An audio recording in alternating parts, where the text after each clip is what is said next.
Congress JDS ಕಾರ್ಯಕರ್ತರ ನಡುವೆ ಮಾರಾಮಾರಿಯಾಗಿದೆ. ನಿವೇಶನ ಹಂಚಿಕೆ ವಿಚಾರಕ್ಕೆ ಸಂಬಂಧಪಟ್ಟ ಹಾಗೆ ಬಡಿದಾಡಿಕೊಂಡಿದ್ದಾರೆ ಕಾರ್ಯಕರ್ತರು. ತುಮಕೂರಿನ ಪಾವಗಡ ತಾಲೂಕಿನ ವದನಕಲ್ಲು ಗ್ರಾಮದಲ್ಲಿ ಆಗಿರುವಂತಹ ಘಟನೆ. ಜೆಡಿಎಸ್ನಿಂದ ತಾಲೂಕು ಪಂಚಾಯಿತಿ ಇಒಗೆ ನಿವೇಶನ ಹಂಚಿಕೆ ಆಗಿರುವಂತದ್ದು. ಪಟ್ಟಿ ಸಲ್ಲಿಕೆ ಸಂಬಂಧಪಟ್ಟ ಹಾಗೆ ಚುನಾವಣೆಗೂ ಮುನ್ನವೇ ಪಟ್ಟಿಯನ್ನು ಸಲ್ಲಿಸಿದ್ರು ಜೆಡಿಎಸ್ ಸದಸ್ಯರು. ಜೆಡಿಎಸ್ ಪಟ್ಟಿ ಬಗ್ಗೆ ಕಾಂಗ್ರೆಸ್ ಕಾರ್ಯಕರ್ತರು ತೀವ್ರ ಅಸಮಾಧಾನವನ್ನು ವ್ಯಕ್ತಪಡಿಸ್ತಾ ಇದ್ದಾರೆ. ಸ್ಥಳ ಪರಿಶೀಲನೆಗೆ ಹೋಗಿದ್ದ ಇಒ ಮುಂದೆ ಗ್ರಾಮಸ್ಥರು ಬಡಿದಾಡಿಕೊಂಡಿದ್ದಾರೆ. 2 ದಿನಗಳ ಹಿಂದೆ ನಡೆದಂತಹ ಘಟನೆಯ ವಿಡಿಯೋ ಈಗ ವೈರಲ್ ಆಗಿದೆ. ಜೆಡಿಎಸ್ ಕಾರ್ಯಕರ್ತರ ಮಾರಾಮಾರಿ ಮುಂದುವರೆದಿದೆ. ಅಧಿಕಾರಕ್ಕಾಗಿ, ಸರ್ಕಾರಕ್ಕಾಗಿ ದೊಡ್ಡ ಪಕ್ಷದ ಪ್ರಮುಖರು ಇಲ್ಲಿ ಒಂದಾಗಿದ್ದಾರೆ, ಅಧಿಕಾರವನ್ನು ಅನುಭವಿಸ್ತಾ ಇದ್ದಾರೆ. ಆದ್ರೆ ಪಕ್ಷಕ್ಕೋಸ್ಕರ ಕೆಲಸ ಮಾಡಿದ ಕಾರ್ಯಕರ್ತರು ಬಡಿದಾಡ್ಕೊಳ್ತಿದ್ದಾರೆ. ದೊಣ್ಣೆ ಬಡಿಗೆ ಹಿಡ್ಕೊಂಡು ಹೊಡೆದಾಡ್ಕೊಳ್ತಾ ಇದ್ದಾರೆ.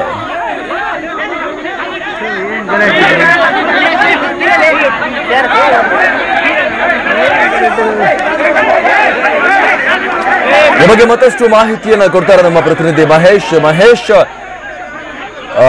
ಸರ್ಕಾರದಲ್ಲಿ 2 ಪಕ್ಷಗಳು ಒಂದಾಗಿದ್ರು ಕೂಡ, ಅಧಿಕಾರಕ್ಕಾಗಿ ನಾಯಕರು ಒಂದಾಗಿದ್ರು ಕೂಡ, ಕಾರ್ಯಕರ್ತರ ಬಡಿದಾಟ ಮಾತ್ರ ಸ್ಥಳದಲ್ಲಿ ಅಂದ್ರೆ ಗ್ರೌಂಡ್ ನಲ್ಲಿ ಮುಂದುವರೆದಿದೆ. ಈಗ ತುಮಕೂರಿನ ಪಾವಗಡದಲ್ಲೂ ಕೂಡ ಇದೇ ಇಲ್ಲಿ ವ್ಯಕ್ತವಾಗ್ತಾ ಇದೆ ಅಂತ ಮಹೇಶ್.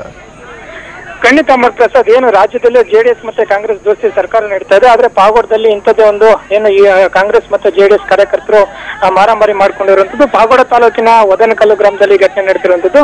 ಚುನಾವಣೆ ಮುನ್ನವೇ ಏನು ನಿವೇಶನ ಹಂಚಿಕೆಯನ್ನ ಏನು ಗ್ರಾಮಸ್ಥರು ಜೆಡಿಎಸ್ ಸದಸ್ಯರು ಏನು ಕೊಟ್ಟಿರ್ತಾರೆ ಇವಾಗ ನಮ್ಗೆ ಈ ರೀತಿ ಇಷ್ಟು ನಿವೇಶನ ಹಂಚಿಕೆ ಆಗ್ಬೇಕು ಅಂತೇಳಿ, ಅದೇ ರೀತಿಯಾಗಿ ಏನು ಕಾಂಗ್ರೆಸ್ ಅವರು ಕೂಡ ಕೊಟ್ಟಿರ್ತಾರೆ. ಅವರು ಕೂಡ ಕೊಟ್ಟಾದ್ಮೇಲೆ ಮತ್ತೆ ಪರಸ್ಪರ ಇದನ್ನ ಚರ್ಚೆ ಮಾಡಿದ ಬಳಿಕ ಇಬ್ಬರಲ್ಲಿ ಅಸಮಾಧಾನ ಉಂಟಾಗುತ್ತೆ. ಯಾಕೆ ಅಂತ ಹೇಳಿದ್ರೆ ಅದರಲ್ಲಿ ಒಂದು ಪಟ್ಟಿ ಇರುತ್ತೆ, ಇದ್ರಲ್ಲಿ ಒಂದು ಪಟ್ಟಿ ಇರುತ್ತೆ, ಇದು ನಮ್ಗೆ ಆಗ್ಬೇಕು ಅಂತೇಳಿ ಏನು ವಾದ ಕೂಡ ನಡೀತು. ಈ ವೇಳೆ ಪಟ್ಟಿ ಸರಿ ಇಲ್ಲ ಅಂತೇಳಿ ಮತ್ತೆ ಏನು ಕಾಂಗ್ರೆಸ್ ಕಾರ್ಯಕರ್ತರು ಆಕ್ಷೇಪ ಕೂಡ ಸಲ್ಲಿಸ್ತಾರೆ. ಆದ್ರೆ ಇದನ್ನ ಪರಿಶೀಲಿಸಂತ ಎರಡನ್ನ ಪರಿಶೀಲನೆ ಮಾಡಿ ಮುಂದಕ್ಕೆ ಏನು ಕ್ರಮ ಕೈಗೊಳ್ತೀವಿ ಅಂತ ಹೇಳ್ತಾರೆ. ಆದ್ರೆ ಇದನ್ನ ಕೇಳದ ಕಾರ್ಯಕರ್ತರು ಪರಸ್ಪರ ಏನು ಯುವ ಎದುರಿಗೇನೆ ಏನು ಹಗಲಿನಲ್ಲೇನೆ ಏನು ದೊಣ್ಣೆ ಮತ್ತೆ ಏನು ಕಲ್ಲಿನಿಂದ ಪರಸ್ಪರ ಹೊಡೆದಾಟ ನಡೆಸಿಕೊಂಡಿರುವಂತದ್ದು. ಸದ್ಯ ಏನು ಪಾವಗಡ ಪೊಲೀಸ್ ಠಾಣೆಯಲ್ಲಿ ಪ್ರಕರಣ ಕೂಡ ದಾಖಲಾಗಿದ್ದು ಸ್ಥಳಕ್ಕೆ ಏನು ಮೇಲಧಿಕಾರಿಗಳು ಕೂಡ ಭೇಟಿ ನೀಡಿ ಪರಿಶೀಲನೆ ನಡೆಸಿದ್ದಾರೆ. Amar Prasad, thank you Mahesh.